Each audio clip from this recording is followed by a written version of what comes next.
The first time I realized my husband did not see me at all was at Lady Pemberton's ball, in a room blazing with candlelight and soft music, while his hand rested at the small of another woman's back. I stood alone near the tall windows, my champagne untouched, watching him. Alexander Ashford, the Duke of Whitmore, moved through the crowd as if he owned the very air, tall, impossibly elegant, his dark hair swept back, his cold green eyes never once searching for me. He danced with Lady Catherine Beaumont, a widowed viscountess whose laughter trickled like honey. Her fingers lingered on his shoulder. He did not remove them. Whispers rustled behind painted fans. I heard fragments, poor Duchess, married for convenience. He never even looks at her, and I felt the familiar ache press against my ribs. I had been the Duchess of Whitmore for 14 months, and yet in gatherings like this I remained invisible, a ghost in silk.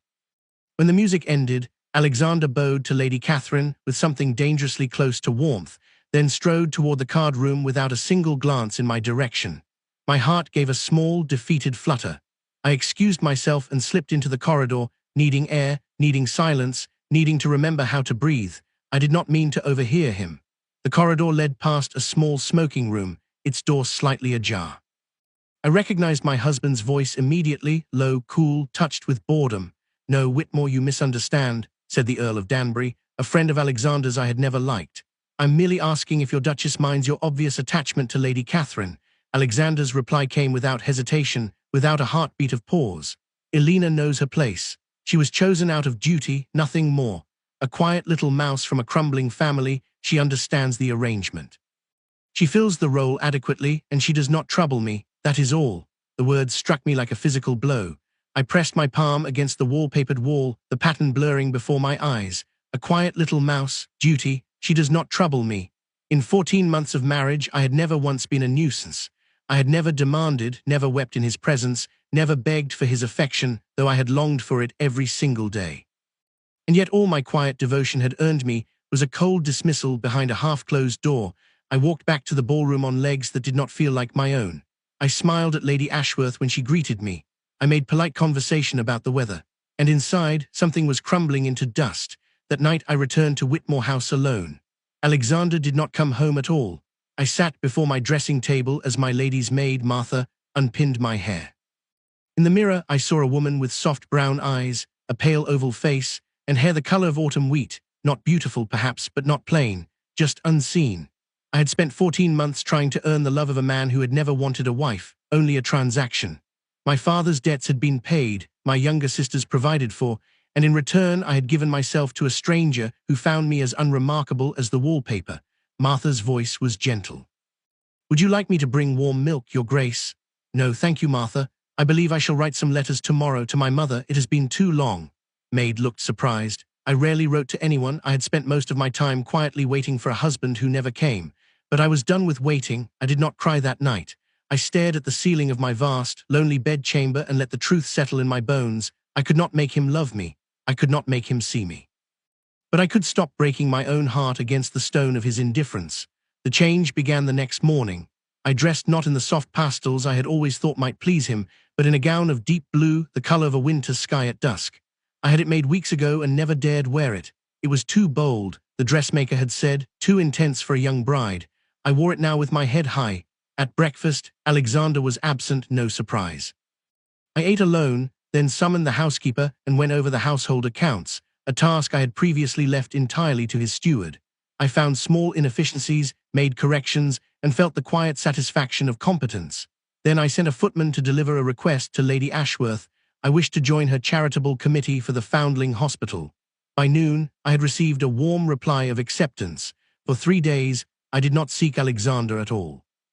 I did not linger in the hall hoping to meet him. I did not send a tray to his study.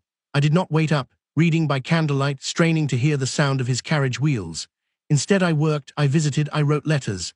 I slept deeply for the first time in months. On the 4th evening I was returning from Lady Ashworth's when I found Alexander standing in the great hall, gloves in hand, an unreadable expression on his face. "Elena, you were out."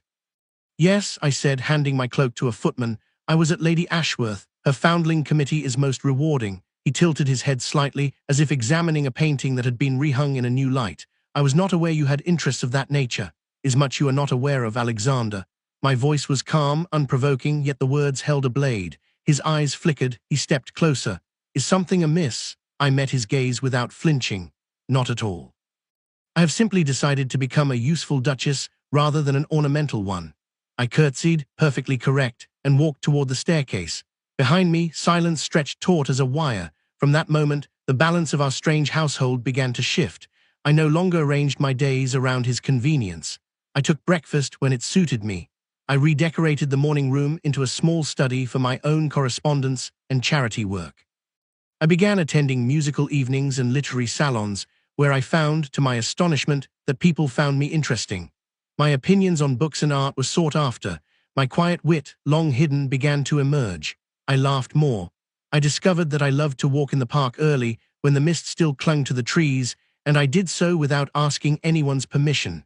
Alexander started to notice, though he said nothing.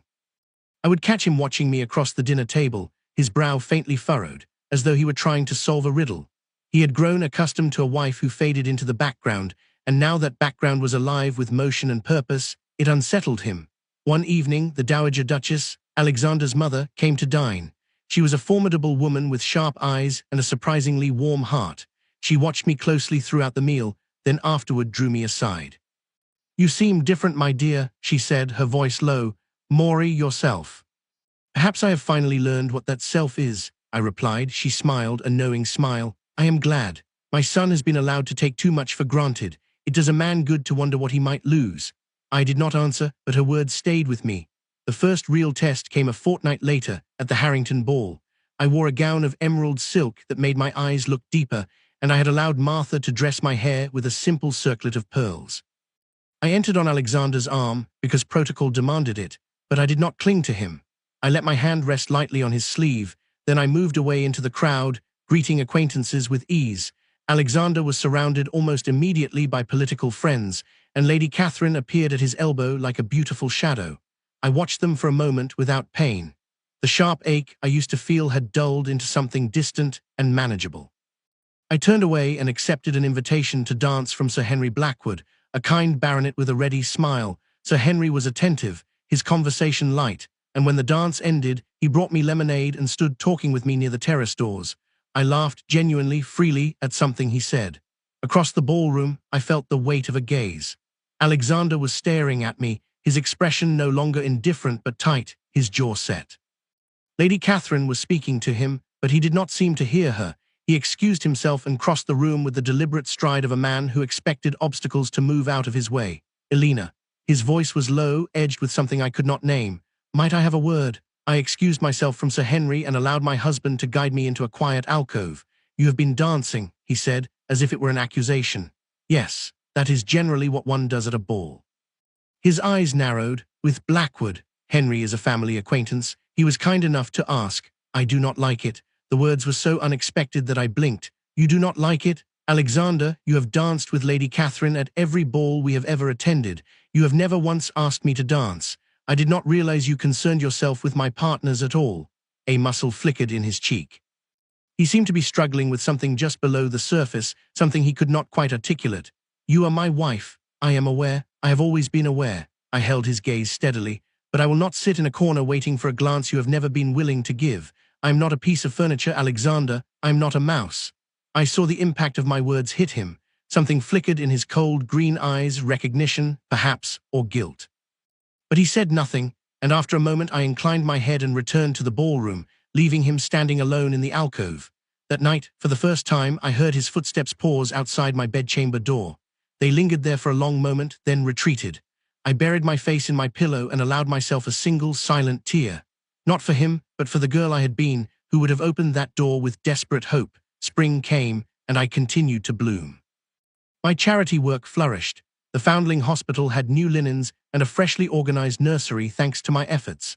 I had started a small literary circle that met on Thursday afternoons, and I had even begun writing a modest journal of my thoughts, nothing scandalous, merely observations on art, nature, and the curious condition of being an invisible duchess. I was, for the first time in my life, happy, or something approaching it. Alexander, meanwhile, became increasingly restless. He began appearing at breakfast, a meal he had always taken alone in his study. He would sit across from me, unfold his newspaper, and ask brief, stilted questions about my plans for the day. I answered politely but did not elaborate. I no longer filled the silences with nervous chatter. One morning he set down his paper with more force than necessary. "You have changed." "I believe I have," I said, buttering my toast. "Why?" I took a slow breath. Because I realized that waiting for something that would never come was a slow form of vanishing, and I did not wish to vanish. His expression was unreadable. "What were you waiting for?" I met his eyes. "Does it matter now? It no longer waits." Looked as if I had struck him. He opened his mouth to speak, but I rose from the table, made my excuses, and left him there with his cooling coffee and his unasked questions. The breaking point arrived on an afternoon in late May. I was in the garden cutting roses for the drawing room when Martha came hurrying down the path with a letter on a silver tray. The handwriting was my mother, shaky and thin. I tore it open and felt my heart clench. My mother was unwell. Not gravely, the doctor said, but her spirits were low and her strength fading. She longed to see me. She did not ask me to come, she would never impose, but I could read the plea between every carefully chosen word. I had not seen my family in over a year. I had been so consumed with my quiet misery and then my quiet rebuilding that I had not allowed myself to miss them. Now the ache was sudden and immense. I did not hesitate. I went inside and wrote a brief note to Alexander, explaining that I was traveling to my family's estate in Derbyshire and that I did not know how long I would stay. I did not ask permission. I informed him with perfect courtesy, and I signed it simply Alina. Not your wife, not the Duchess, just my name. I packed a single trunk. Martha would accompany me. Within 2 hours, a hired coach was waiting at the servants' entrance. I left Whitmore House without a backward glance. The massive front doors closed behind me with a heavy, final sound, and as the carriage rolled away, I felt the strangest sensation, as if a cord that had been stretched tight around my chest was slowly loosening. The journey north took 3 days. The roads were rutted, the inns modest, but I found a quiet peace in the green, rolling countryside. England was blooming, hawthorn hedges white with flower, the air soft and sweet. I watched the landscape pass and let my thoughts drift. I had left my husband. The words felt enormous and fragile. I was not leaving him forever, not yet, but I was leaving the version of myself that had lived only for his approval. When the carriage finally turned down the familiar lane to my father's manor, a modest house of grey stone surrounded by old oaks, my heart lifted.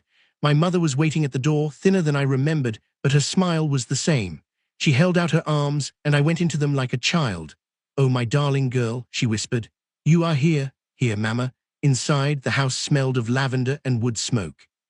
My younger sister, Cecily, came running, still in her painting smock, and even my father emerged from his study, his eyes suspiciously bright.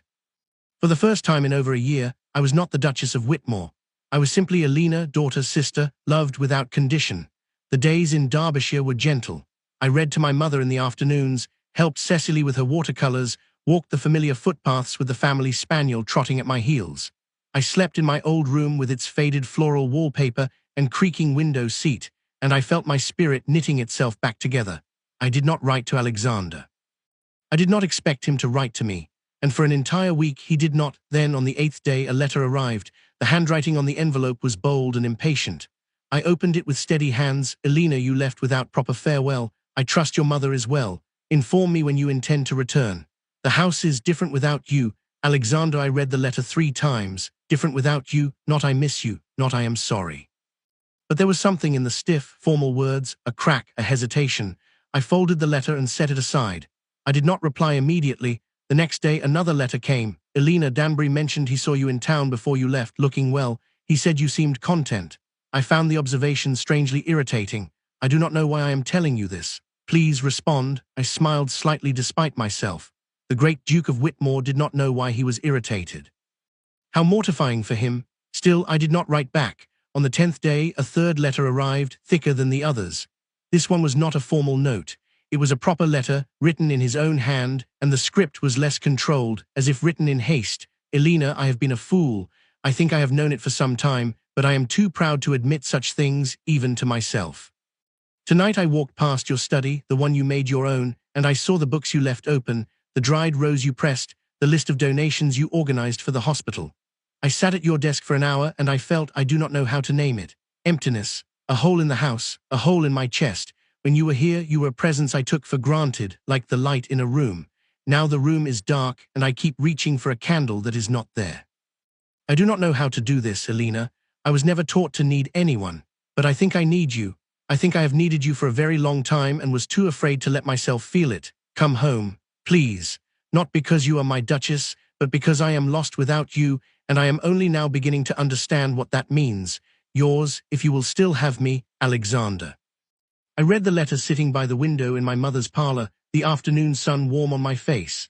Tears slipped down my cheeks, silent and hot. Not tears of sorrow, but of something complex: relief, sorrow for the lost time, a fragile hope that hurt more than indifference ever had. My mother saw my face and asked no questions. She only squeezed my hand and said, "Some men need to be left before they can learn to follow." I wrote back that evening. My letter was short. Alexander, I will return in a fortnight. I will meet you at Whitmore House and we will speak. What happens after that will depend on the words we say to one another. I am no longer the mouse you once described. I hope you are ready to meet the woman I have become. Elena. A fortnight passed. I stayed with my family, soaking in their love, but as the days went by I felt a pull, a thread drawing me back. Not the desperate clinging of before, but something steady and patient. I was not returning to beg for crumbs. I was returning to see if the man who had written that letter truly existed behind the cold mask. The journey south felt different. The same green hills, the same winding roads, but now I was traveling toward an answer instead of away from a wound. Martha chattered nervously beside me. I was calm. Whatever happened, I knew I would survive. I had already survived the worst. We arrived at Whitmore House in the late afternoon. The great stone facade rose against a sky streaked with grey and silver, and the first drops of rain began to fall as the carriage pulled into the drive. I had not sent word of my exact arrival time, yet the front door opened before I could knock. Alexander stood there. He looked undone. His cravat was slightly askew, his hair disheveled as though he had been running his hands through it. His green eyes, usually so guarded, were raw and open. He stared at me as if he were afraid I might dissolve if he blinked. "Elena," he said, my name a rough whisper. "Alexander." I stepped inside, shaking rain from my cloak. The butler and footman discreetly vanished. We stood in the great hall, the marble floor stretching between us. The silence was heavy with all the words we had never said. He moved first. He took a step toward me, then another, until he was close enough that I could see the faint shadows under his eyes. "You came back."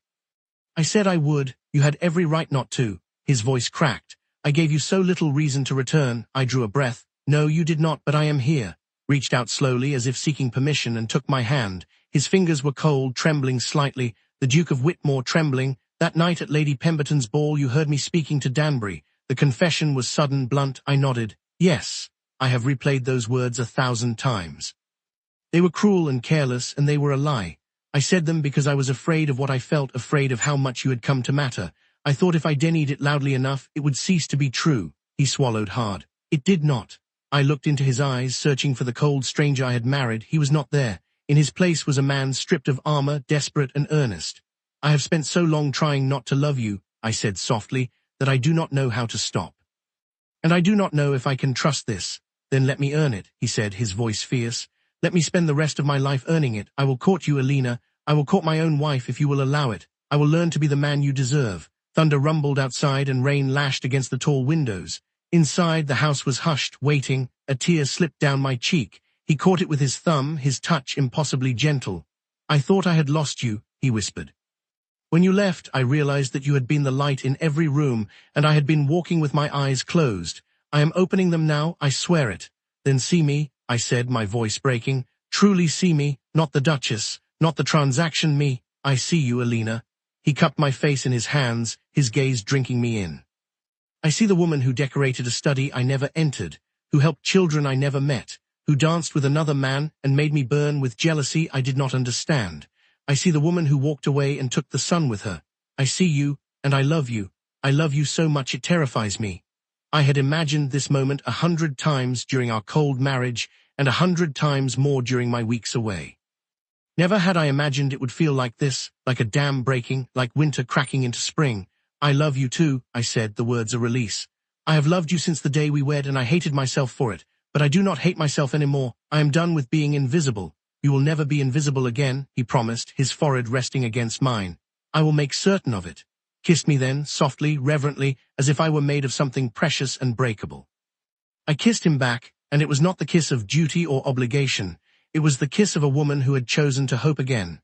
The rain hammered the windows, but inside there was only warmth and the quiet, steady beat of two hearts learning to beat in time. In the days that followed, Alexander kept his word. He called upon me in my study, bringing tea and asking about my charities. He accompanied me to the foundling hospital and, to my astonishment, played with the children in the courtyard, his ducal dignity abandoned in the grass. He wrote me notes, small and silly and tender, slipping them under my door. He danced with me at the next ball, and he did not glance at Lady Catherine even once. It was not a perfect love story. The scars remained, and there were nights when I still felt the ghost of old loneliness. But whenever I faltered, Alexander would reach for my hand, and the warmth of his touch would anchor me to the present. One evening, several months after my return, we stood on the terrace of Whitmore House, watching the stars emerge one by one. The air smelled of roses and cut grass, and somewhere in the distance an owl called softly. "Elena," Alexander said, his arm around my waist, "do you remember the night you left?" "I remember every detail. I stood in your empty room and finally understood what I had thrown away. I thought I would never get you back." He pulled me closer. "And then you came home, and I felt like a drowning man who had been given air." I rested my head against his shoulder. "I came home because I saw a crack in your armor, and I wanted to know if there was a heart beneath it." He murmured into my hair. "It beats for you. It always did, even when I was too stubborn to admit it."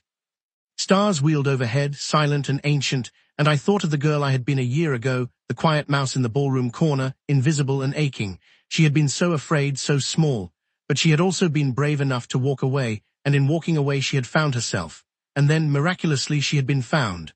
"I do not regret any of it," I whispered. "The pain, the waiting, even the leaving, it brought us here."